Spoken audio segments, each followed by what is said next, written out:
Cedar Park, Texas, live. It's Timberwolf Night in America. This is the Vype Live Network, and tonight, more non-stop honking in the Cedar Park football horn. I'm the V of the T, voice of the Timberwolves, Brad Cohn. It's our fourth show of the season, 125th show overall in 9+ seasons spread out over 11 years now. Excuse me. We're live from Alice's Barbecue near the corner of Cypress Creek Road and Old 183, just behind the CVS there. We'll be here until 9 o'clock, so come on down and join us. With me tonight, as usual, he's the king of Laces Out, the former whiteout, a member of our 2010 district championship team and regional finalist. He gave his father the talk. His 2 cents are worth $37 in change. He once brought a knife to a gunfight just to even the odds. It's the donut hole, our doctor of footballogy. There ain't no bolder holder than the wonderful Willard of Oz lifetime. Timberwolf Josh Willard. Thank you so much, Brad. I really do appreciate it with the warm welcome and the intro. And yes, I wish I could give my father the talk, but everybody knows that that's a lie. But still, nonetheless, happy to be here on a bye week, and it's not normal for us to be here, so really excited to still be able to talk some Timberwolf football. Yeah, a little bit different kind of show tonight. We'll get to that in just a second.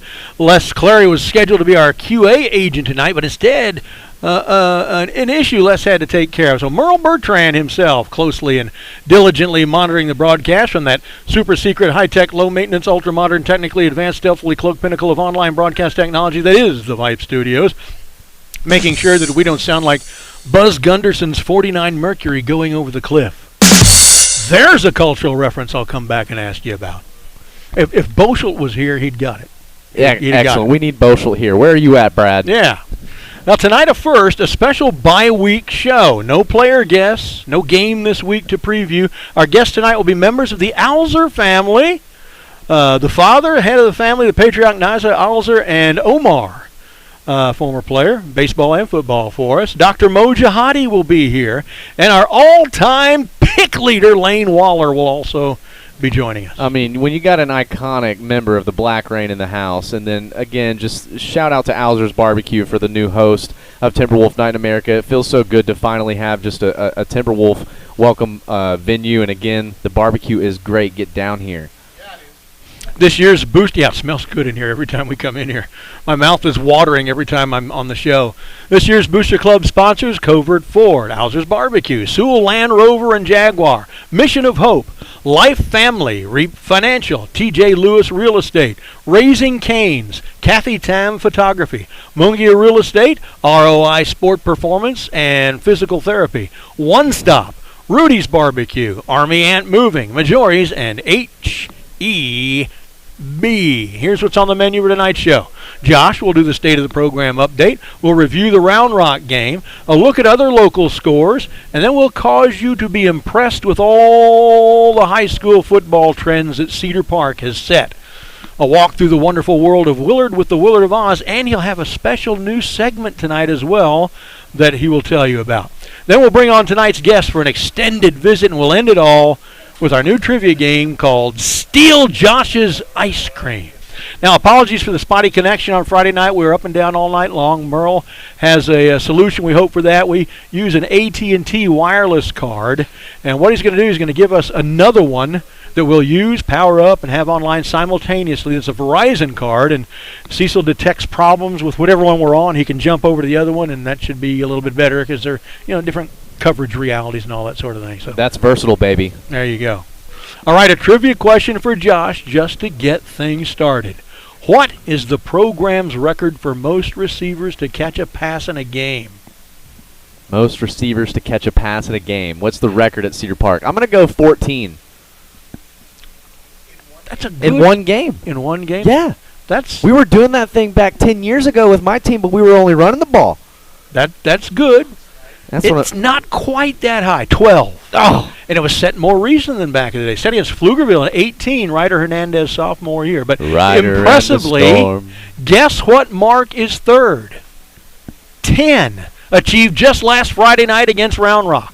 Making catches against the Dragons Friday night were David Duplanche, Carter Well, Eli Lackey, Gavin Horton, Jackson Brock, Gavin Chapa, Lucas Wilson. Oops, and there are others that I didn't unmark here. I mean, there were some great catches too. I mean, and just also Ty Nicholson, Jackson Fortney, Blake Suber. Blake Suber, shout out, man! Those were some great catches towards the end and some great reps towards the end of that game. Well, Sherry and I got our tickets to the Austin FC soccer game tomorrow night, Q2 Stadium, Real Salt Lake, the opponent. Good ones, midfield, 11 rows up. We are ready to watch my granddaughter Harper tomorrow night. Now, if you missed last week's show, I announced that the Austin Soccer Club solicited stories of juvenile cardio issues, and amazingly, over 200 were submitted. They picked one that they thought was the most interesting and will have them come out on the field and give the referee the game ball, and they chose Harper. So my eldest daughter, Carrie, who played on Cedar Park's first ever Final Four team in any sport, soccer, in 2002, gave birth to Harper in 2010. Harps was born with a heart that was put together wrong. At the age of 6, she had a $1.2 million 9-hour surgery, all expenses written off by the medical staff. Who says the medical system is broken in the U.S.? In which they cut her open, disconnected her heart, attached her to a pump, pulled the heart out, took it apart and put it back together correctly, placed it back inside and hooked everything back together and zipped her up. She's been healthy but very closely monitored by her pediatric cardiologist ever since. She just started junior high at Cedar Park Middle School. So tomorrow night, she'll come out on the field at Q2 Stadium, be introduced to 21,000 people, and a brief version of her story will be read, and she'll present the referee with a game ball. She'll also get her picture taken with the team. So tomorrow night going to be a huge night for our family. We're all big soccer fans and have been following Austin FC since its inception. But tomorrow night, it's going to be something on another level for us. Yeah, that's going to be amazing. And just, it's okay, Brad. Just fork over the money. Yep. Buy the hot dogs. Buy the sodas. Buy the gear. It's going to be a memorable night for your family especially. Yeah, I'll try to get a lot of pictures and send them to you. All right, now here's Josh with our latest State of the Program update. The all-time record for Cedar Park football is now 209-80. How do you like them apples? Oh, and they're now 53-32 in regular season non-district games. The program now, here's a good one, 112-50 away from the GUP or home at that matter in that tenure. And we're also 81-35 in the opponent's home stadium. Cedar Park's record against 6A teams, 26-13. And their record against all Round Rock ISD teams is now 27-22. And I was a little surprised to find that. I thought the record was going to be better. And in fact, that is all driven by the fact that we're 7-2 against Stony Point, which means we're 20-20 against the rest. And with every other team, which is Westwood, Round Rock, McNeil, Cedar Ridge, we have a dead even record. Wow. We are X and X, Y and Y. God. I mean, and that goes back to Westwood about 10 years ago when I was there. That was always the trip-up game. Oh. Yeah. We always play. They wear orange, and we always seem to play them on Halloween night, and weird stuff happens. Westwood, if they could. Oh. All right, here's the Round Rock post-mortem. This is a lot better than last week's post-mortem, which we went through kind of holding our nose. There was noticeable improvement in the team's performance Friday night against the Dragons. We'll start out with the fact that for the first time, we did not give up an immediate touchdown on the opponent's first possession.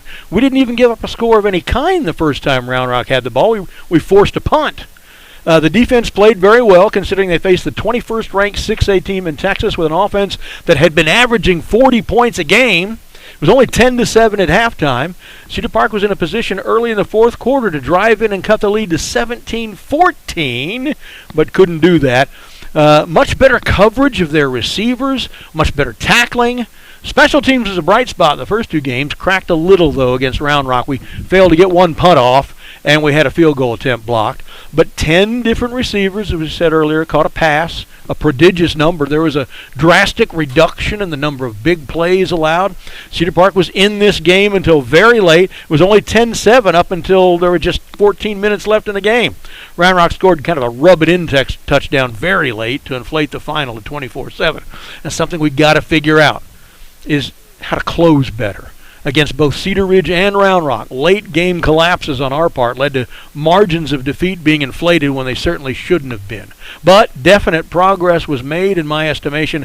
Our playing up against good 6A teams will pay great dividends when district starts, as it always has. Yeah, it was remarkable to see the turnaround that Cedar Park came out with from that Vandergrift week, just because that was I mean, anytime you play a rival game and it just kind of gets beaten down like they were, I mean, not getting a first down until the fourth quarter, Cedar Park's offense really needed to come out and make a statement, and I thought they did a great job of putting drives together, but it was really set by that offensive line, Tyree Nicholson, in this running attack. They did a great job of establishing that run game. Those offensive linemen were doing a great job of working off of the defensive linemen, getting to some backers to just get an opportunity to spring Tyree for a few. But then again, too, Aiden Arp, I'm really impressed with his growth through this non-district stretch just because of his ball security. Dude's been on the run for his life. He's had to really, deal with some broken down pockets, and he doesn't force anything. You saw last game he was doing a great job of sliding, almost luring in some defensive players into some, unsportsmanlike penalties that could have been nice. But at the same time, he's just protecting his body. So just really like the direction of the offense. And then defensively, man, I mean, we can only hold up the flood as long as possible. We've got to put some points on them to give this defense a break. But they did a great job. But the special teams, that was pretty upsetting to have that blocked field goal and then the muffed punt that didn't get off. That gave them exceptional field position where they just punched it in. So you wipe away those two plays and it's a completely different ball game. Yeah, offensive improvements to be sure. More first downs than we have had this year. Running backs finding a few holes at least. A larger yards per carry average in the game than we've had this year. But to me, the biggest changes and improvements were the defense, like you said. And the defense made more strides, I think, than the offense did in that one. But both did. Shout out to Isaiah King. They gave Reed Vines the defensive MVP, but it felt like we were calling Isaiah King's name all night at that outside linebacker position. All right, here's some other scores from Friday night.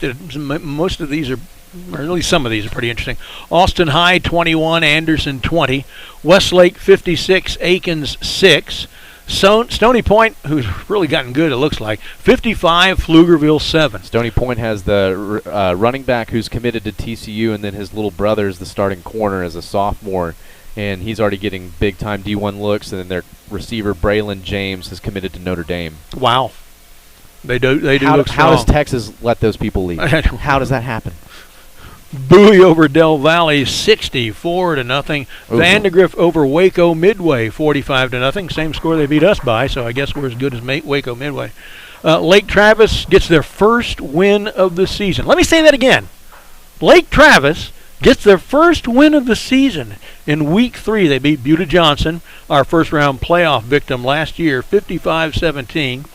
Vista Ridge, their first win of the season over Schertz Clemens. It's usually a strong program there at Clemens, 28-21 Ridge.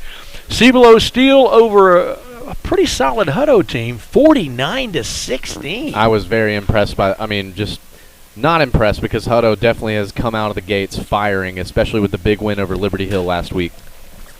Manor 42, Coppers Cove 15. The Stangs look really strong.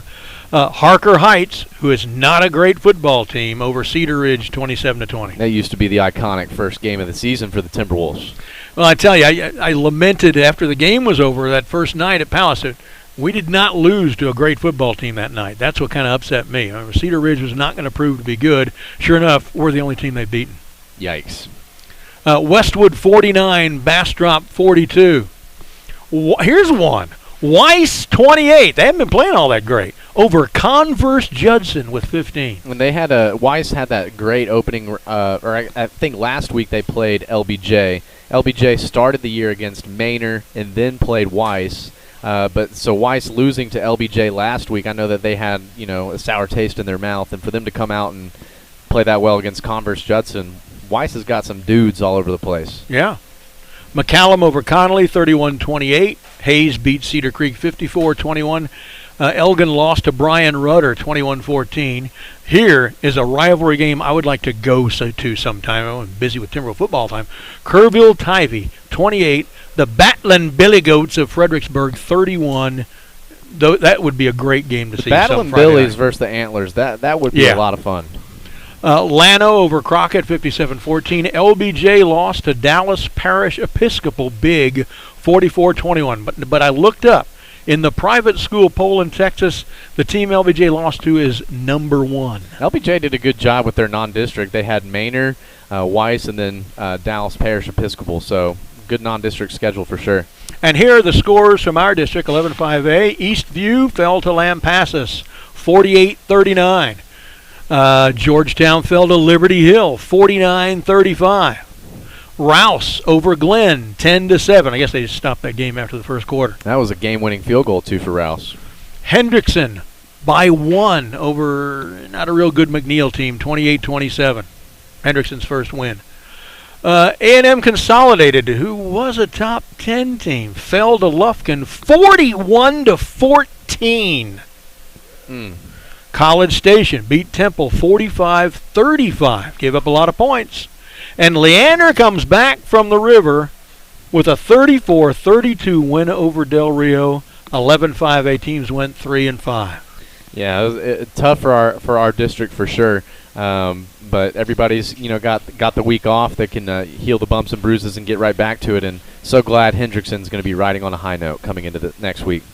All our exes coach in Texas. Mount Vernon of Brad Willard over Pewitt. It's going to need to be named Pewitt. They beat them 42-38, so kind of a close game. Did he tell you anything about that game? Had 2 significant injuries. Quarterback went down with probably an ACL, and then also had a defensive injury as well. So he doesn't have a quarterback that's taken varsity snaps. I think he's starting a freshman. Oh, my God. But Brad, very Baylor-esque. He's going to probably just do a 3-quarterback with athletes taking the snaps. Well, Brad Willard knows offense. That is for dang sure.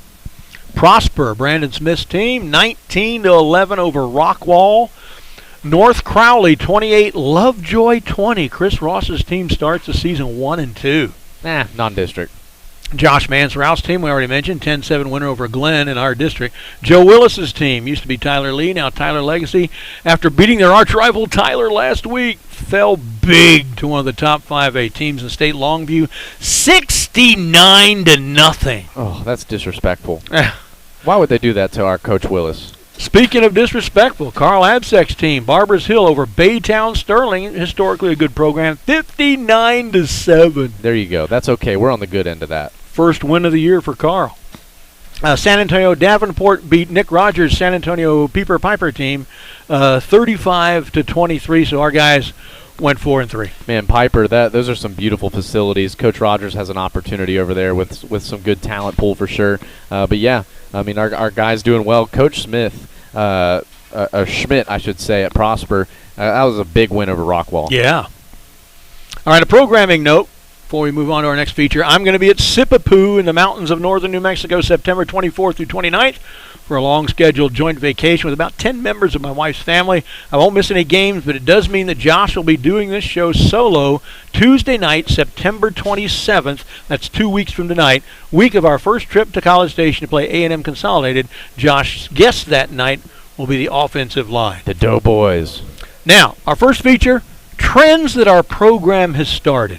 And we often concentrate our respect for our football program on its prodigious list of on-field achievements, but there's another layer to the, let's call it, outstandingness of Cedar Park football, and that's the utter flattery it receives from so many other high school programs who follow our lead in various aspects of the endeavor and adopt what we do as their own way of doing things. We are very much a trend-setting program. One of the first trends we set is something we started doing way back in the year 2000.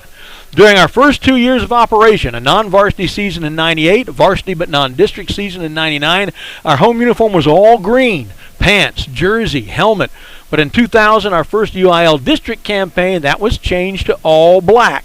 These days, it seems everyone has an all-black uniform they can use, but in 2000, no one had one except us. It was the football fashion talk of the town. 2 years later, Bowie debuted their all-black uniform. Up until 2005, only Bowie and Cedar Park had all-black uniforms at home, or anywhere. By about 2008, at least a dozen local teams had gone to some all-black uniforms, including Lake Travis. In 2022, you'd be hard-pressed to find an area high school that doesn't have an all-black ensemble available for use. But we, the Cedar Park Timberwolves, were the first. Black rain, baby. But perhaps the very first trend set is just the Timberwolf mascot itself. No high school in Texas used Timberwolves until we first did in 98. There was one school in Minnesota that began using it, because their NBA team probably, that very next year. And the two of us were the only ones in the entire United States for several years. Then Dallas Spruce was built and chose the Timberwolves mascot. They probably heard of us. A school in Ohio did the same the next year. Now there are 4 more in Texas and over a dozen over the rest of the country. But again, we were the first. Hunt 'em. Another trend we set was to defer to the second half if we won the coin flip. This is almost standard practice by everyone now, but it was never seen until we started doing this in 2005. For many years, in effect, we always won the coin toss. Coach's goal was to get the ball to start the second half. If we won the toss, we'd defer and get the ball to start the second half. If the other team won the toss, they'd always choose to receive, and we'd get the ball to start the second half. Exactly what we wanted. So in practicality, we always won the coin toss. But now everybody defers the second half, and they were all following a trend that we set. A little pro tip, that coin toss happens before you see it. Yeah. That's a ceremony. Hey, that's just some insider information. That's right. That's just a ceremony. Now, a trend that the school set more than the football team is the performance of the national anthem by a choral section. Prior to CPHS starting this in the mid-2000s, 95% of the time the home band played the national anthem. The other 5%, a solo vocalist would sing it. Our award-winning choir began doing this with a Georgetown game in 2004 and has performed our national anthem ever since. You didn't see any other school doing this until about 2010. Now, in well over half of the road stadiums we visit, their choir sings the national anthem. But we started that trend too. Always a beautiful rendition.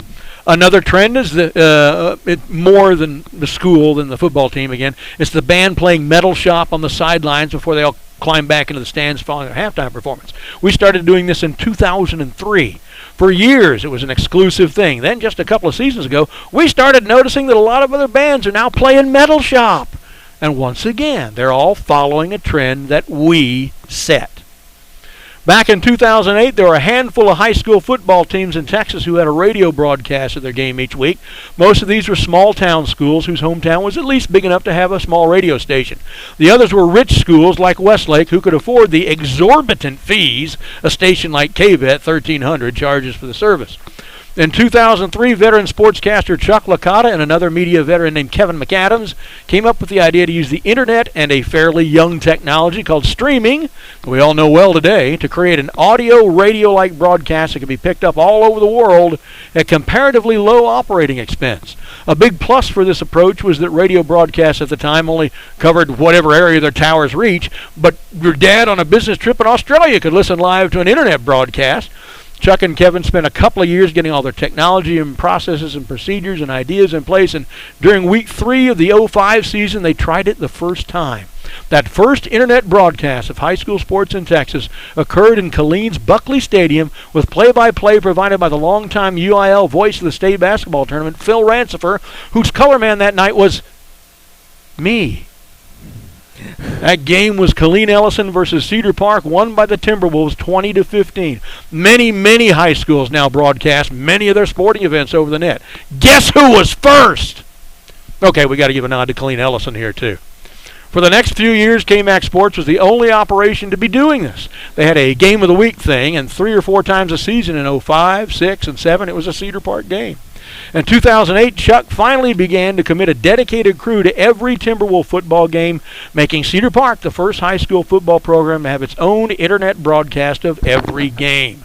Several other outfits started up that would do this same thing. 3 years later, in 2011, KMAC became the first of them to incorporate a video stream, with the first audio and video internet broadcast of a high school football game being the night Cedar Park fell in the season opener, that sounds familiar, to Westwood, that sounds familiar, at Palmer Palace 21-13. Today, there are many other companies who've copied this approach, and hundreds of high schools broadcast their games live worldwide on the net.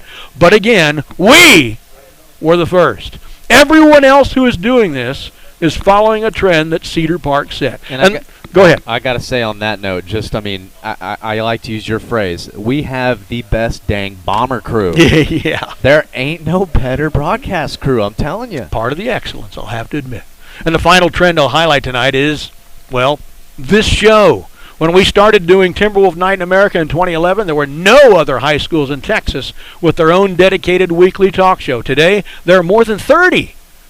But once again, we were the first. So it's not just on-field exceptionalism that defines Cedar Park. The program is a trendsetter across many layers of its totality. And there's probably many other traditions that we've helped other schools start for their schools as well. But, I mean, those are some iconic ones for sure. And now it's off to see the Willard, the wonderful Willard of Oz. Each show this fall near the end of our first half hour, we turn the reins over to Josh so that the hot air in his balloon can take the show anywhere he wants it to go. Here's another fascinating voyage through the wonderful world of Willard.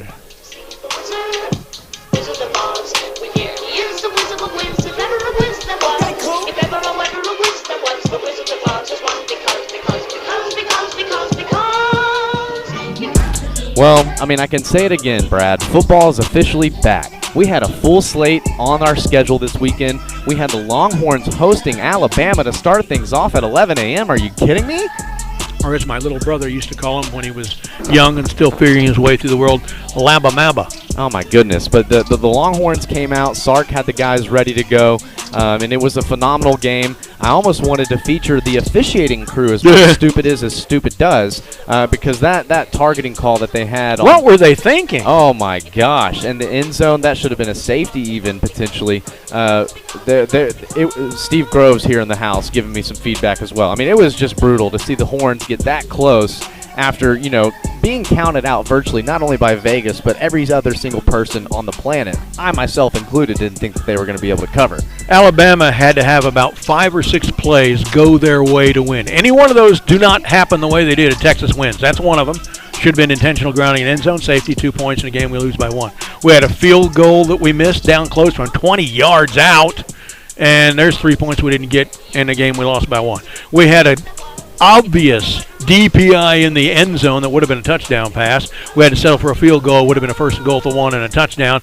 We lost 4 points in a game we lost by 1. All those plays, and there were others, had to go Alabama's way or they lose that game. We just needed one of them, and none of them did. But I think playing them at 11 a.m. was the right time to get Alabama. I think if there was a night game, I think we would have gotten rolled in that game personally. But the Longhorns stayed out. The fans actually stayed through the through the singing of the school song after the game. So was proud of the Longhorn faithful for staying through all the way in. But still, playing a good game like that and riding high, you better get your crap straight because you're playing UTSA that had a great overtime victory against Army. Texas now still has the best record of any major school against Alabama. We're 7-2 against them. We were 7-0 until they hurt Colt McCoy to beat us in 2009, and now 7-2 because they hurt Quinn Ewers to beat us in this one. Alabama can't beat Texas without knocking out our star quarterback. I actually did hear a stat that those other 7-2, the wins that Texas had against Alabama, they came when the Queen of England was not on the throne. So is Texas back? A lot of them came when Darrell Royal was coaching. Is Texas back? The Queen is dead? I don't know. We might be back. We got within 1. Darrell Royal was undefeated lifetime against Bear Bryant. Oh, wow. Just remarkable college football this weekend. Hashtag Mac Brown, let him dance. He got another win at home. 35-28 against a tough, I think it was like Georgia Southern or something, so God bless. It was close, but still, we're going to let Mac dance. He's going to celebrate all the wins and victories, and if you're not pulling for him, well, you just don't like peace and happiness, so that's okay. Moving on, though, I really just wanted to start this new segment, and it's called What Would Jameis Say? And need to come up with some theme music for that we can play. I'm going to get that into the lab. We're going to get some good music. But Jameis Winston, quarterback of the New Orleans Saints, he just gives you unreal sound bites every single week. And I'm going to play the one that kind of sparked this segment, and it was from last year when he had some words of wisdom from his trainer. During the week, you had a hard time containing your excitement. 5 touchdowns in a 5-touchdown win. How would you describe this debut, Jameis? Man, all glory. Tell him. Number 2, but number 1 in your heart. Hey, all glory to God. That was all a part of his plan. I told you I was excited to work with Sean, man. He called a heck of a game. The offensive line did an amazing job, and the defense stood up, and they showed out. How did the defense in the running game give overall shape to the way this played out, Jameis? Well, I just think we were prepared. One thing my trainer, he told me, he said, what did he say? He just told us to be prepared. Yeah, I don't know what he said. He's just a trainer. I don't know. He just told us to be prepared. Yeah. Well, Jameis Winston had another iconic interview post-game, and it was after, on the road, the New Orleans Saints taking down NFC South divisional rival, the Atlanta Falcons, who, again, blew another big lead. But Jameis Winston, another beautiful soundbite. 10 at one point. Came back out, 200 yards, 2 touchdowns. What was the difference for you guys? I just started praying. I was in pain, but I trust my teammates. We kept fighting. We never gave up. So all the glory belongs to God. He's the one that brought me through. Where was the pain, Jameis? Yeah, just pain. It was pain everywhere. So we got to keep on pushing everywhere and being resilient. Between Olave, Jarvis Landry. Oh, just pain everywhere. Just pain There was everywhere. just pain everywhere. I love it. So Jameis Winston, shout out for another amazing soundbite. Now, finally moving into this week's edition of Stupid Is As Stupid Does. It features a team that plays college football in the state of Texas, actually, and only about like an hour and 15 minutes away, and it's over in College Station, Texas. They actually were able to host Appalachian State, where they actually paid the Mountaineers $1.5 million to come on the road and give them Aggies a nice lesson. Just really, really exciting to see Appalachian State, as my uncle played football for Coach Jim Moore back, I would say, like, what was he, 80s? Yeah, he was 80s. He was an 80s guy. So obviously grew up pulling for Appalachian State, Appalachian, not Appalachian. So it was just hilarious to see the Mountaineers come into Texas A&M and really embarrass them, because actually next week they're going to be hosting, that is Miami. So Miami's ranked 13th in the country. A&M drops from 6 to 24.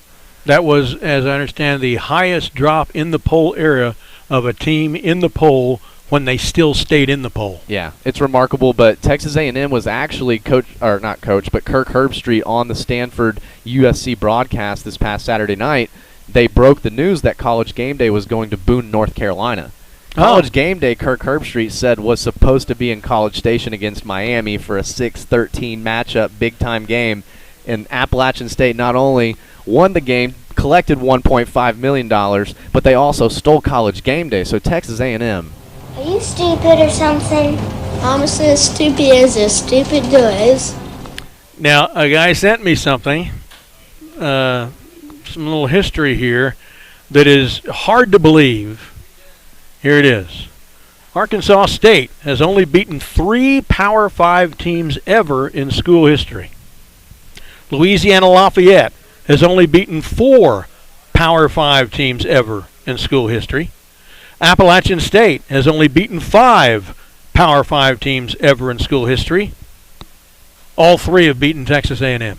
Yeah, that's hard to swallow. That is hard to swallow. That NIL money, he said, not as that good. he's swallowing a drink. The NIL money is bouncing back. Checks are not clearing. The checks are not clearing. All right, we're going to take a short break. When we return, the first of our special bye-week guests. So stick around. You're listening to Timberwolf Night in America live from Alzer's Barbecue in the heart of Cedar Park, right here on the Vype Live Network.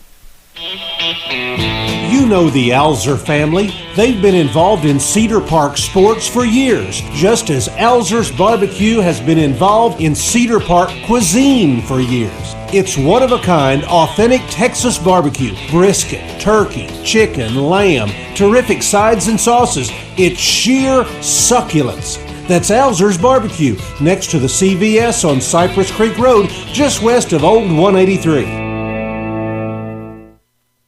Hey high schoolers, are you interested in a career in sports media? Vype can help. Launched in 2017, our Vype U Ambassador Program is a one-of-a-kind educational scholarship program that offers high school students a chance to gain hands-on experience in the sports media field. Vype U also gives students a platform to build their portfolio of creative work under the guidance of Vype's seasoned professionals. From covering games to publishing photos, writing articles, and conducting on-camera interviews, each Vype U ambassador receives an immersive experience geared toward their interests, while promoting their own school and preparing them for their future. Email info@vypemedia.com to find out more about Vype U today. Army Ant Moving calls Cedar Park home. They are Cedar Park movers that you can count on. Army Ant Moving stands above the rest. Their reputation speaks for itself. They received the Angie's List Super Service Award for the last 2 years. Their staff is professionally trained and certified, so you can be assured that your cherished household possessions are in good hands, whether you're leaving, arriving, or just relocating to the Cedar Park area. Call them today for a fast, free, and competitive moving quote at 800-497-5828.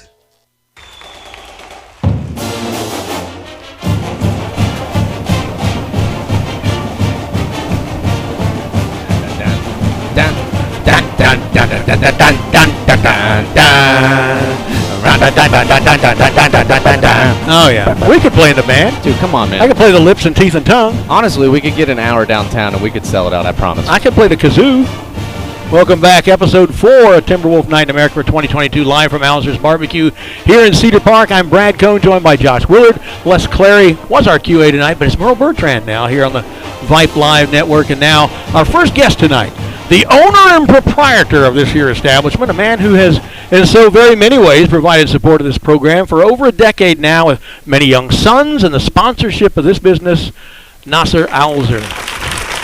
Nasser, let's try out your mic. How you doing? Hey, Brad. How are you? Sounds pretty good. Beautiful levels. Love Great. that. Now, Nasser, you've had, what, 5 sons, is it right? 5 sons, yes. Name them for all those who don't know them all. The older one, go from oldest to youngest, is Amir, Omar, Sammy, Tamer, and Munir. And Omar will join us after you're done. He's our next guest because he is working here at the joint tonight. He's running the joint here. He's running the joint. He is running the That's joint. good He's for you. running the joint all the time. Yeah. It's good for you. Make sure that he believes that because I don't want to be back here. Now, this was, I think, kind of an experiment for you. You made your living a completely different way until you started the barbecue thing just a couple of years ago with a food trailer. Yeah, it was kind of... it wasn't intended to be. I was actually doing it for somebody else to run the business of food trailer. That was 6 years ago now. Wow. And we, if you got, probably the people listening to you, they know Bob and Mike. And you probably remember the restaurant. And Mikey used to be a manager there. And when they shut down the restaurant, so we bought a food trailer. We're going to do chicken. And we said, well, why don't you do barbecue? So we just started barbecue 6 years ago, and we just stayed with it. That's wild. Well, I got to say, a couple of years ago, I think it might have been next to last year, you were still in the trailer over on 1431. Yeah, up until last year. We were hosting Thanksgiving at my house. And had all the stuff going, and my wife puts the turkey in and sets the oven, and we're there, and after about 30 minutes or so, everything's going fine. We got to go run some errands first, that was in the morning or so. We go out to run some errands for a couple hours to come back in the oven. The mofo had shut itself off, and the turkey was laying there, still alive, looking at us, I guess. And I had the idea, let's go to Alzer's and see if we can get some smoked turkey at least out and bring it back. We went there, and you did that for us. You gave us a whole bunch of smoked turkey at cost. It was going to be $70, however much we were going to buy. I think you gave it to us for $25. I remember that. And you saved our life. We don't do that discount for everybody. We told our folks, we told everybody, our family was there. So at first we said, well, we went ahead because my knife is not real sharp and it was going to take too long. We went ahead and cut up the turkey before you all got here. And then I laughed and admitted what happened. So we made sure that Alzer's got the credit for saving our Thanksgiving that you deserve. So thank you very much for that. I'm glad we were able to do that. Thank you, Brad. Well, I mean, just having 5 sons, I mean, how did the boys get interested into football? Have you always had a passion for football, watching the game, or? I have a different background. I grew up playing soccer. Yeah. So that's the real football. Until I learned about the American football. Omar's over there shaking his head. We'll let him slide on that one. No. I'm a big soccer fan, too. I am, too. Well, the kids, I let them play whatever they want. They started with soccer, basically. And I went into baseball and into football. And they played all the sports, between basketball, football, and baseball. They played until middle school, and when they got to high school, they chose football and baseball. So all of them played football and baseball. Wow! I even love the football. Sure, you grew to love it. About you grew to love football as a second favorite. I can't even watch soccer anymore. So you grew to love football as your second favorite. I was the other way around. I grew to love soccer as my second favorite. My kids started playing soccer. I even got a FIFA Level 3 coaching license, which is the highest level coaching license FIFA will give to somebody who never played the game, really? So that I could coach one of my daughter's club teams. Did. I had a license, and I coached all of them in soccer. Cool. This is actually, they learned the athletic abilities through soccer because there's a lot of running, a lot of doing this stuff. The aerobics are tremendous. Tamer was picked first team all Austin area in soccer. That's great. With the Lone Star, and he was an all-district punter. Yeah. Well, that's part of it but they told him that you have to play soccer all year round. He said, nope, I want to play baseball and football. So, wow, that was his choice. Yep. Now, you got an interesting story, your family, about how you got to America. Tell people about all that. Well, was it last month? It's been 35 years. I came in 1987. Wow, 87. My whole family's here. My father came in early 71, and the whole family ended up here. I have 5 brothers and 3 sisters. They all lived here at some point. My parents passed away since, and I still have 5 brothers. 5 of them are in San Antonio. I'm here, and actually that's why I first started in San Antonio. And I have 2 sisters that lived in San Antonio too, but they're back home. One of them passed away too. So my uncle came to the U.S. back in the 50s and brought my father, and then my from uncle, Iraq, right? Is that from Jordan. From Jordan. We're originally Palestinian, but we grew up in Jordan. So I was the last one to get here in 1987. So it's been 35 years. Wow. But my whole family. Have you ever been back to see any family? I that might still do. be there? Mean, I go to visit, and I only have one sister living in Jordan now, and then I have another sister in Palestine. Trying to get them to move on over, right? Well, old now. It's just it's not.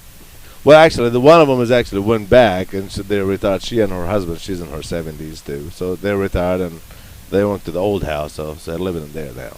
So that's interesting. And what business were you in all these years up until you kind of started doing this? Well, I've been in a lot of businesses. Actually, I'm an electrical. First, I was in the military, so I was 89 to 95. I was in the army. I was in the army. Then I got out of the army. I came to Austin back in '98 as an electrical engineer. Worked for Motorola, which Motorola was the name in Austin back then. Now everybody's here, and I worked as I was a design engineer for about 5 years. Then I transitioned into financial industry, and I've been a financial advisor since 2003 now. And between different companies, between Prudential, AIG, Capital One, I've been independent for the past 6 years. I have my own office, so I just still do financial planning. I have my MBA, and I'm a certified financial planner too. And this was a side business for me. Yeah.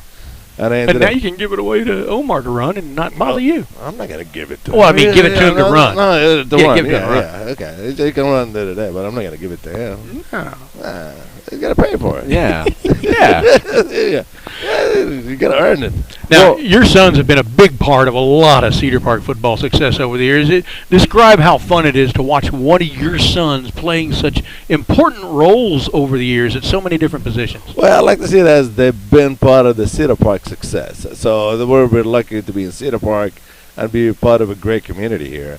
I know Amir, Amir's graduated in 2015, so he was in 2014 in middle school. So we've been part of Cedar Park football since 2009, 2010. Wow. From middle school all the way to high school. And I've had at least one kid in the high school program since then. Wow. That's remarkable. I have the last one. He's a junior, Munir, and he's playing in center for the varsity team. And so many of them have been part of such big plays and success. Omar, Amir, he was a quarterback for a state championship team that went to the state championship game. Tamer was a district leading punter and our second leading interception career leader behind the guy sitting right over there. Yeah, and Sammy caught touchdown passes at tight end many times. It's just great that we have been able to say, fill in the blank, Alzer with another great play all these years. I've been fortunate. Yeah, and it is exciting to see the on-field success, but kind of like your family, my father did the Krispy Kreme franchise and Bush's Chicken, and so I worked for my dad as well. Okay. Worked for him for a while, and just speak about what it means like to work with your boys. Oh, it's been great. I mean, we've had great boys. I give all the credit to their mother, by the way. It's just, kudos. Kudos. Smart man. Before we go any further, good guy right here. So she gets all the credit. Anything goes wrong, you can blame me for it. Because anyway. But no, I mean, my wife and I chose to be part of our kids' life from when they're little kids, and they wanted whatever they wanted to do. We encouraged them and we supported them, and we've been them throughout. Whether if it's sports, or school, college, whatever they wanted to do, and it's been fun for us. I mean, this is how, as parents, you just want to make sure your kids are happy and make sure that they're doing the right things, and keep them busy with sports, with football and baseball is better than getting busy with doing anything else. You dang right. You know, you dang right on that. if they're not busy doing a practice at 5 o'clock in the morning and staying until 7 o'clock in the evening, and they're too tired to do anything else, I mean, what else could you ask for? It's a good thing. Just go to sleep. Don't have to wear them out anymore. And there you go. And to finish with football, go into baseball. So that's right. And so it's been great. It's been. I hope they learn from it, because it's not just the sport itself; it's what they learn from it, and I think that's what the coaches. Well, I mean, we've had great coaches since we started with Cedar Park High School. We started with I remember Coach Ross, then we go to Coach Willis, Coach Absack, and Coach Q. It's been great. I mean, we've been like a family. The coaches, they welcome us, and we welcome them all the time. So it's been great. And the kids that actually, not just the coaches, sometimes I run into a parents. I don't know whose father is it, from Amir or Omar or Sammy. I'm the same way. I just get confused. It's like, I know you. You look familiar. I'm the same way. But he started asking me about my kid. Which one are you talking about? So if some of these guys are listening, it's not because between football and baseball, and they need to know. Like, I had 4 kids that played football and baseball at the high school level, and I have one still in the high school now. So it's been great. It's hard to keep track of, but a lot of good memories for sure. Well, we've been talking with Nasser Alzer, the owner and proprietor of Alzer's Barbecue, big sponsor of the program, both in his offspring and the sponsorship of the Booster Club. And thanks a lot, Nasser, for coming aboard. You, brother. It's great. You guys do a great job. Absolutely. Everybody get down to Alzer's Barbecue if you haven't. I'm going to give you one of my offsprings right here. There you go. So now the MOD, the manager on duty, he's going to give the headset over to Omar. Omar is the second oldest, Amir being the oldest quarterback of our 2014 state finalist team.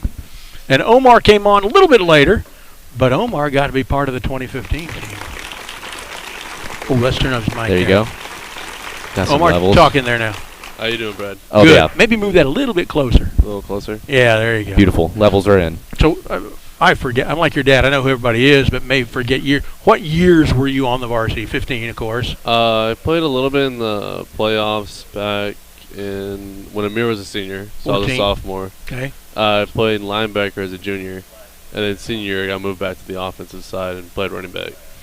So 16. Yeah. Which was an undefeated season until we went to Kyle Field. Oh, my goodness, yeah. What an awful way to end your career with that game. 4 miracle touchdowns by that team in a game they beat us by 11. It was a tough game. I mean, just being at Kyle Field, though, that was pretty sweet. Interesting. Over there. Yeah. But that team was something different. Your last game and Max Sexton's last game. Oof. Yes. Oh. Yes. Yeah. What was Mac like? I know you're on the other side of the ball, but you probably went against him in practice. No, I actually, when I played running back. You were running back too, yeah. So he's giving you the ball. He was giving me the ball.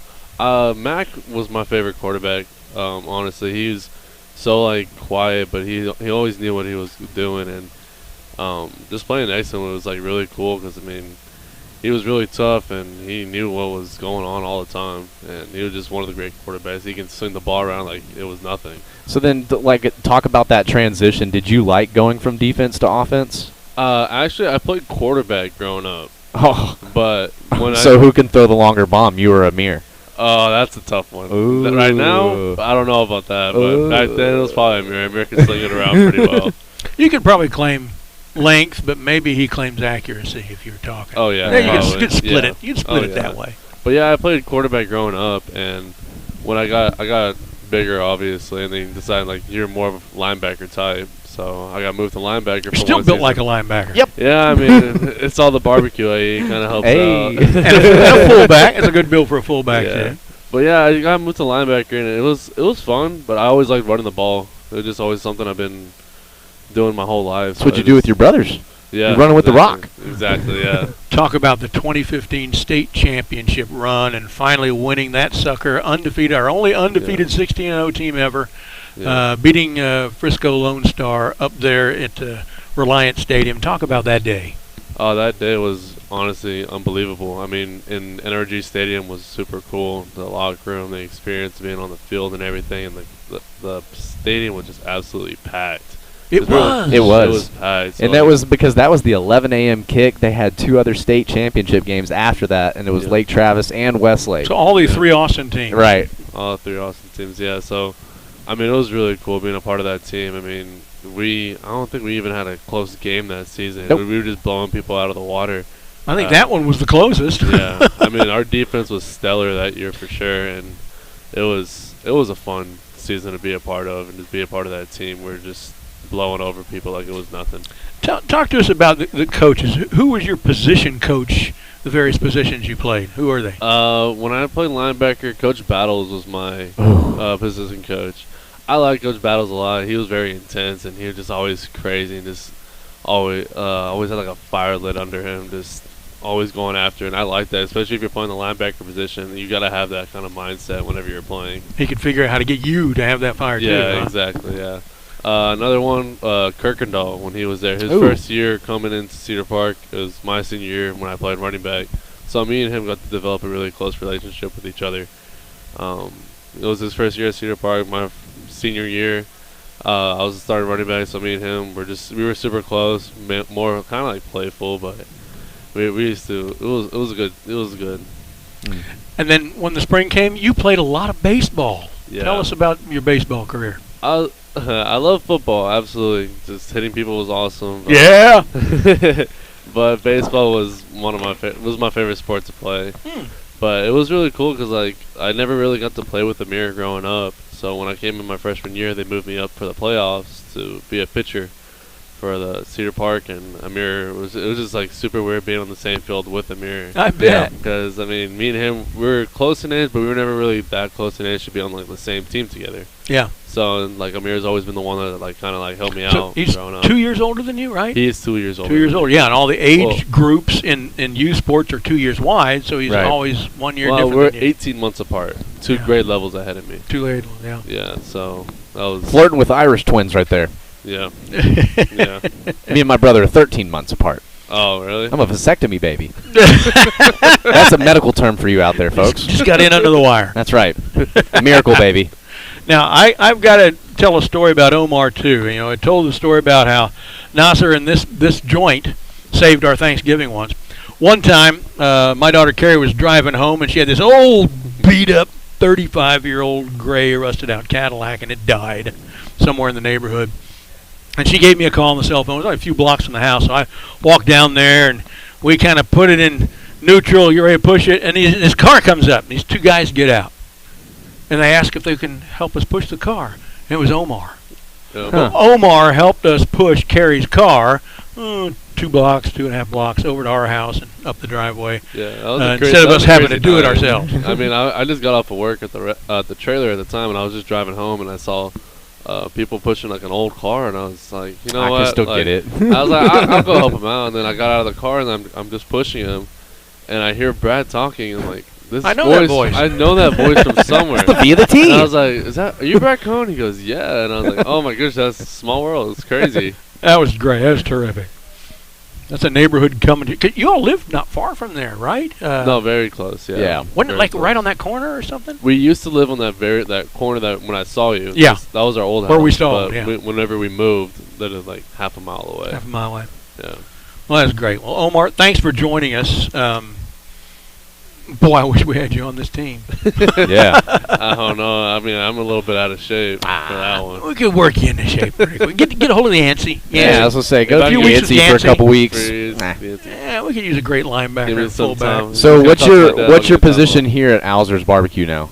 I'm the manager right now. Okay. I kind of run the day-to-day operations right now. Awesome. My dad, my mom, they're still the owners, and they take care of everything else. But from day to day, come on, you're the hands and feet. Yeah. So I know how that works. I know how that is. So we're not talking just helping to serve the customers and cutting the brisket. You're having to do all the paperwork and all the planning and all the scheduling. You're learning a lot. What's your cogs? What's your cogs at? Yeah. I'm sorry? What's your cogs, your labor? What are our numbers? Nah, I don't look at that stuff. I'm not that worried about that. That's wonderful. It's those are skills that's going to help you through life, just like the stuff you learn in football. Absolutely, yeah. Well, we appreciate you coming on tonight, Omar. We'll let you get back to the brisket and stuff. All right, thank you, Brad. Omar Alzer, Cedar Park legendary athlete in both football and baseball. All right, we're going to take another short break. When we return, more nonstop honking, the Cedar Park football horn right here from Alder's Barbecue on Timberwolf Night in America, and more guests. This is the Vype Live Network. You know the Alzer family. They've been involved in Cedar Park sports for years, just as Alzer's Barbecue has been involved in Cedar Park cuisine for years. It's one-of-a-kind, authentic Texas barbecue. Brisket, turkey, chicken, lamb, terrific sides and sauces. It's sheer succulence. That's Alzer's Barbecue, next to the CVS on Cypress Creek Road, just west of Old 183. A premier real estate brokerage in Central Texas, Mungia Real Estate's innovative buy-sell process results in their listings selling faster than the Austin average. Their attention to clients sets Mungia apart from other brokerages, with creative marketing strategies, savvy negotiation skills, and a commitment to hard work and excellent customer service. Whether it's residential, single-family, multifamily, condos, commercial, or vacant land, Mungia Real Estate knows the Austin market and connects buyers with sellers every day. And they do it with professionalism. Mungia Real Estate at 512-922-4267 or mungiarealestate.com. That's MUNGIA. What is Vype Live? Vype Live is one of the largest and most respected broadcast and live stream networks in the state of Texas. Vype Live broadcasts any sport you can think of for youngsters of any age, from Pee Wee and Pop Warner to high school, club, college, semi-pro, and beyond. We also broadcast plenty of academic, fine arts, and community-related events as well, and now as partners with Flow Sports. Email us at info@vypemedia.com to find out more. Vype Live. We bring your teams to you.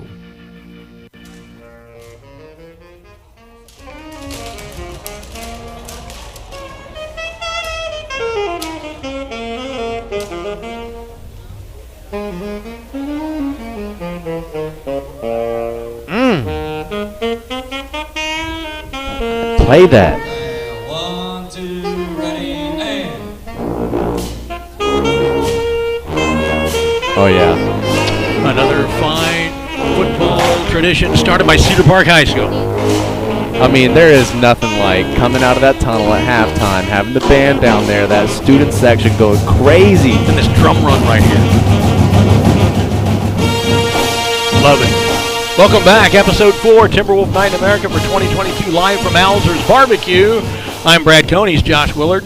Merle Bertrand, our QA tonight, here on the Vype Network. Thanks, Merle.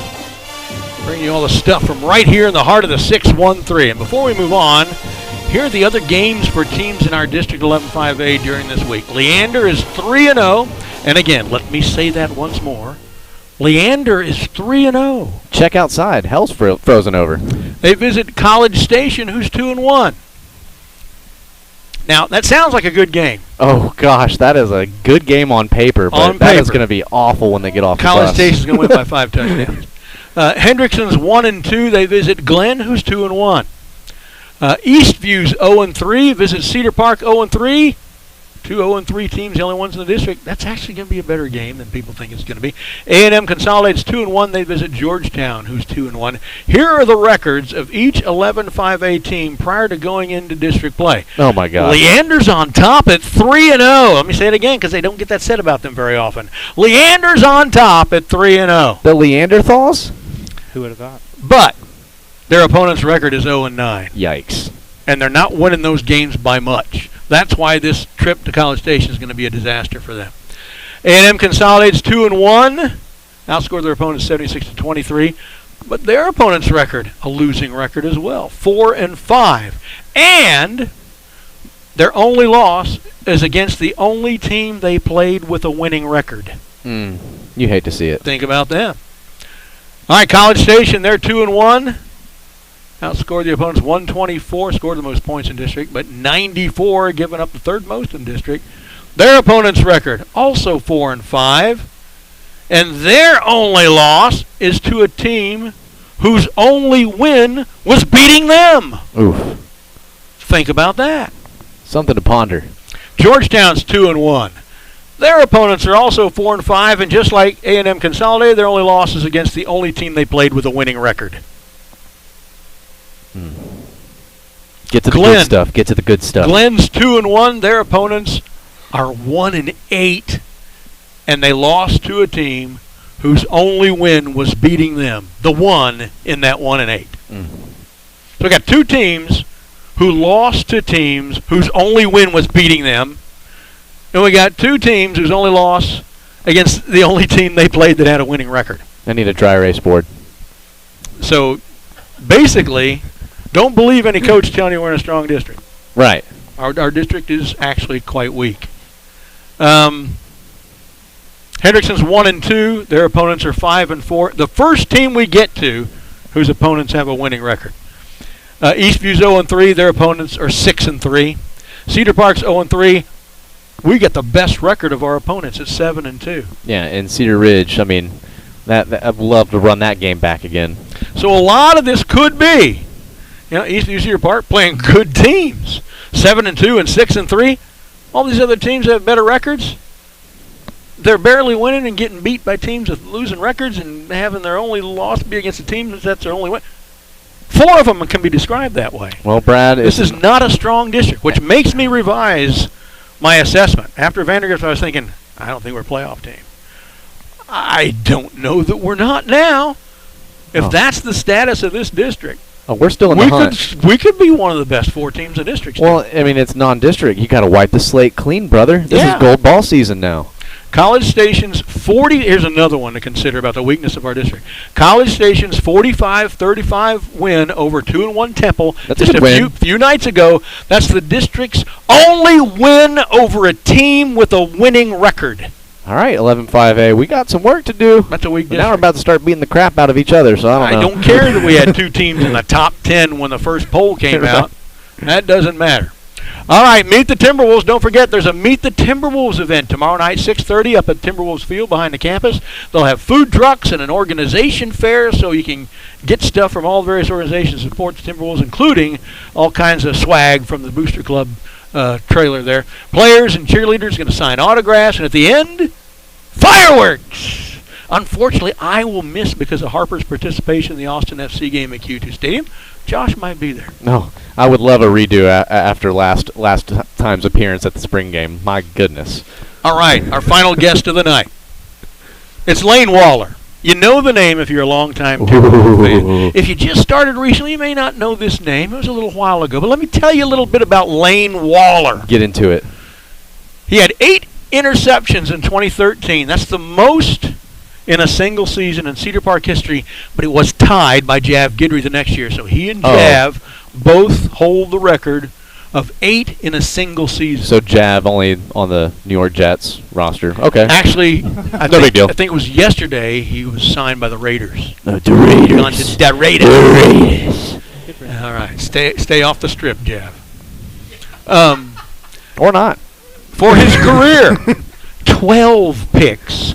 By far and away, our all-time leader in interceptions, Tamer Alzer and Ryan Roberts, tied for second with 9 each. He leads by 3 in that category. Nobody else playing is anywhere near close to that. He's going to hold that record for a while. His longest, a 45-yard touchdown return against Drip in 13. I know that's running through his mind right now as I say this.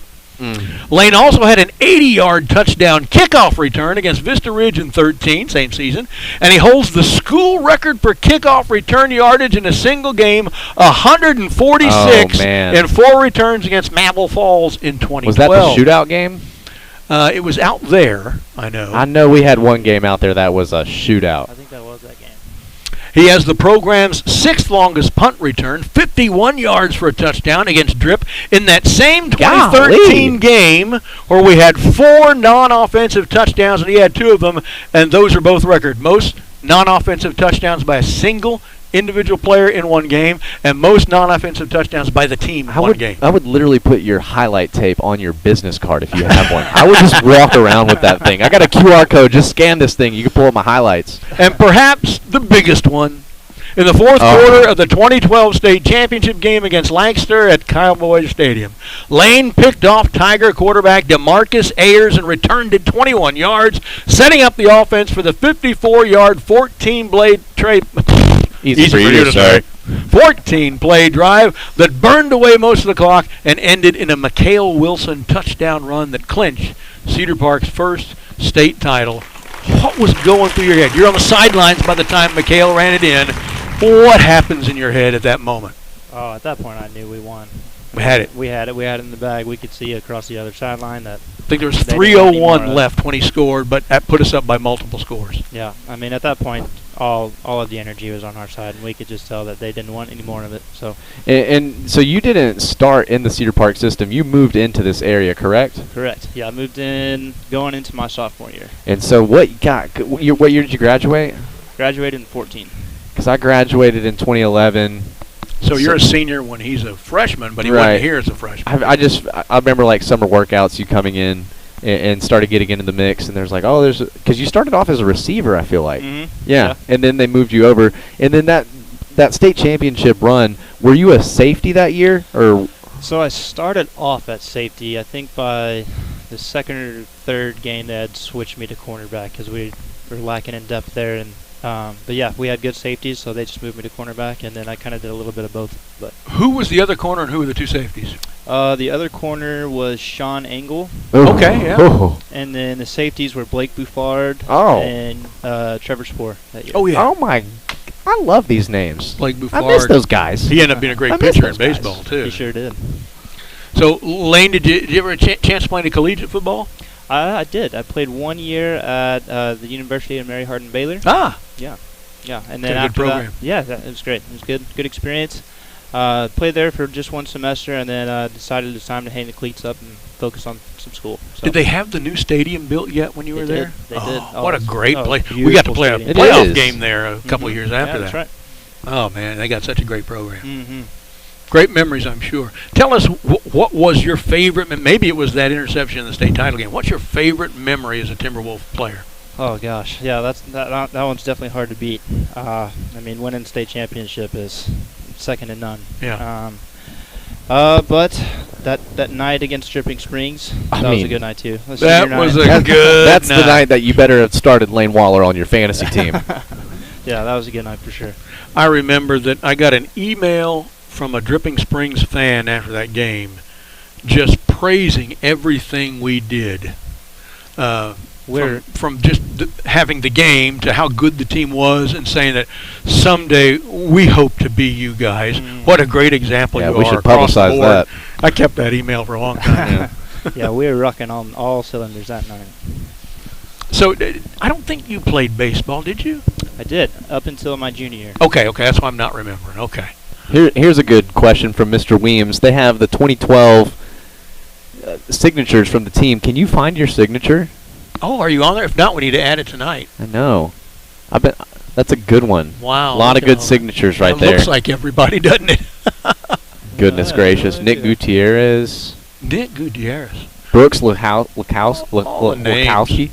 Let me ask this. I always assumed, and I never won a state championship as a player, I have as a coach, but I always assume that players who win a state title, of course it never leaves you.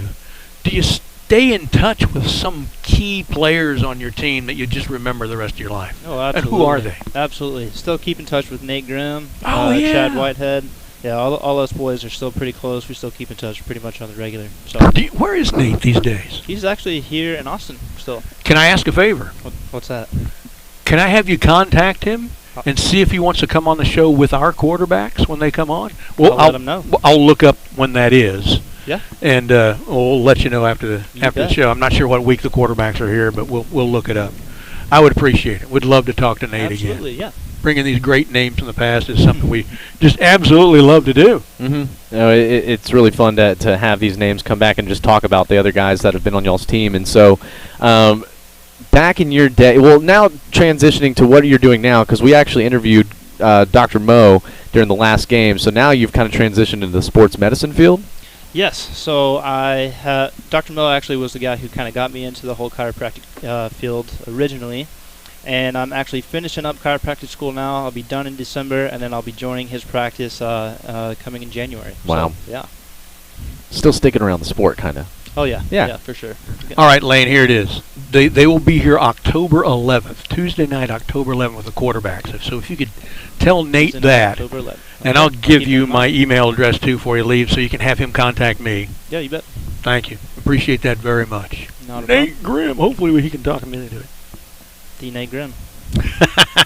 He's still him. So, as he said, going into the chiropractic field, with Dr. Mo, our longtime benefactor here. How long has it taken you to get to the point where you are now with that? Oh, geez. So, let's see. I did undergrad, so that's like 4 or 5 years, and then the chiropractic program is a 3.5-year program. So I guess it's been about 9 years since I graduated high school. Yeah. So, yeah. And were you at Mary Hardin Baylor for longer than just the football year? No. Okay. It's just that one semester. Where'd you go after that? Texas State. Texas State. Eat 'em up. Eat 'em up. He was at Texas State for a little while. That's right. Go Bobcats. On faculty there. Yeah. Love the square. Who doesn't? I had a daughter go there. My first daughter went there.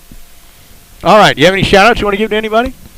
Yeah, I want to give a shout-out to Dr. Mo, actually. He's the one who kind of got me in this whole field, kind of brought me back to Cedar Park, and I can't thank him enough for it. And I want to give a shout-out to you guys. Best broadcasters in the game and just killing it. So. All right. Well, we appreciate you being here tonight, Lane, and stick around because in a few minutes we're going to pit you against Josh in the trivia contest. Yeah, you could just stay. You could just stay there if you want. I'm the Schwab. All right. I'm the Schwab. All right. Let's see here. In fact, we're going to go ahead and go to that right now. Let's do it. So this season, a new trivia game that we'll play each Tuesday night. We call it Steal Josh's Ice Cream. All right. We're going to pit Josh against one of our guests tonight. It's going to be Lane. And I'll ask each of them 3 different trivia questions that are about sports in general. And because of his extra years of acquired wisdom or something, Josh's questions are going to be a wee bit more difficult. Whichever side gets the most correct answers gets a free ice cream treat, on me in other words, from the Alzer's ice cream freezer right over there. If it's a tie, Josh wins because of his heightened degree of difficulty. Those are the house rules. Okay. I'm going back to the Snickers ice cream. It was elite last week. I love that. I might buy one of those myself. So good. All right. 3 questions for Lane Waller. Here we go. Let's do it. What team won the NHL Stanley Cup last year? That would be the Colorado Avalanche. Last year? Last year. Tampa Bay Lightning. Tampa Bay. Missed that one. Question 2. In Major League Baseball, one of the 2 leagues uses the designated hitter rule. Which league? The NL. No, American League. The designated hitter rule. They have a designated. Okay. Instead of the pitcher, somebody else hits. Okay. I'm not an active listener either. It's okay. All right. Here's one that I crafted just because I knew it was going to be you. Don't know that you know this, but you can see it's tailored for you. Who holds the NFL's all-time record for career interceptions? Ooh. Career interceptions. Oh, that's a good one. It's a while back, so it'd have to be something you just dug up and knew historically. Career interceptions. Is it Night Train Lane? It is not. That's a good guess because he's like 3rd. Okay. From Austin. Dick Night Train Lane. From Austin? Yeah. How about that? Played at the old Anderson High School. Okay. Okay. Hall of Famer. I'll give you another guess. Since you got so close. Let's see. He did hold the record for many years. Okay. Till this guy beat it. And then 2 other guys snuck between this guy and him.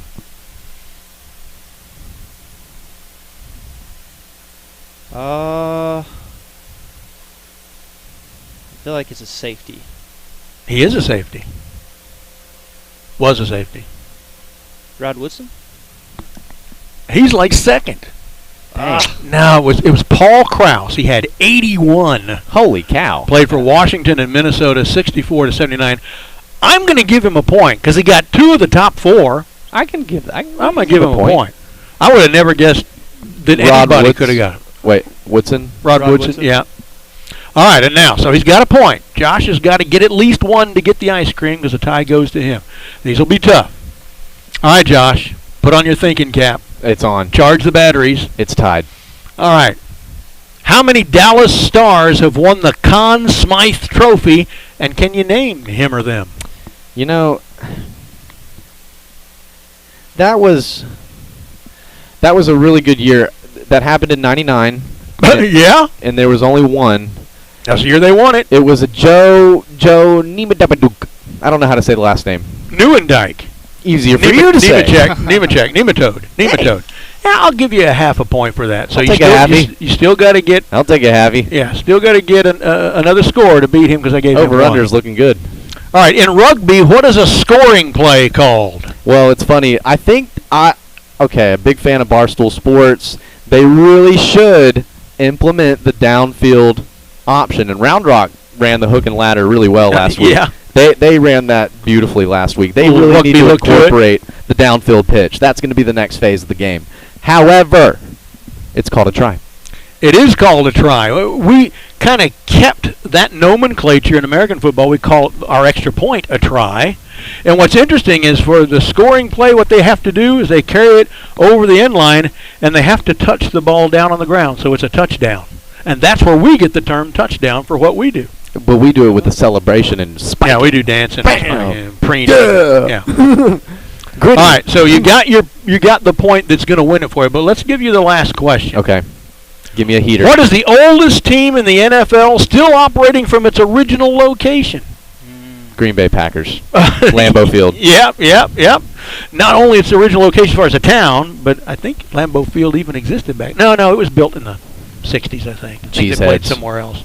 Yeah, they've been in Green Bay for 103 years, 1919. So Josh wins the ice cream tonight again. Good. Well played, Josh. Just like that. That's all there is to it. That's all there is to it. The ice cream is right. All right. Well, that's it for tonight. We didn't have Dr. Mo here, so we're ending a little bit quick. Any final words, Lane or Josh, before we get out of here? Guys, just thanks for having me on. I really appreciate it. I mean, that was a heck of an introduction you guys did for me. So yeah, dude. We can email you all that so you can write that down and put it on your resume. Yeah, there you go. But no, I mean, to everybody that's Cedar Park program, make sure that you're taking some rest this week. And just get ready to get back to district when we come out of this break. It's a completely new season now, and you saw from the records that you read off, our teams that we faced in non-district had the best overall record out of all of our opponents by far, going 7-2 overall. And Cedar Park showed tremendous improvement throughout the non-district. Just loved how they bounced back from that Vandergrift game and really had Round Rock on the ropes. So just look for Cedar Park to be coming out inspired. Didn't have many injuries that I know of, knocking on wood, so anytime you can get through district with a tough non-district schedule like that with no injuries, that's always a good sign too. So we're going to need some health to make a good push, but like you're saying, this district is anybody's. It really is. All right, once again, the Booster Club sponsors this year: Covert Ford, Alzer's Barbecue, Sewell Land Rover and Jaguar, Mission of Hope, Life Family, Reap Financial, TJ Lewis Real Estate, Raising Canes, Kathy Tam Photography, Mungia Real Estate, ROI Sport Performance and Physical Therapy, One Stop, Rudy's Barbecue, Army Ant Moving, Majoris, and HEB. That's it for our 4th episode of Timberwolf Night in America for 2022. Friday night, we're off. Enjoy the short respite before we dig into the district schedule next week against Eastview at home. Our thanks to our guests tonight, the Owlsers and Lane Waller. Tune in next week when we'll have the linebackers. For our QA tonight,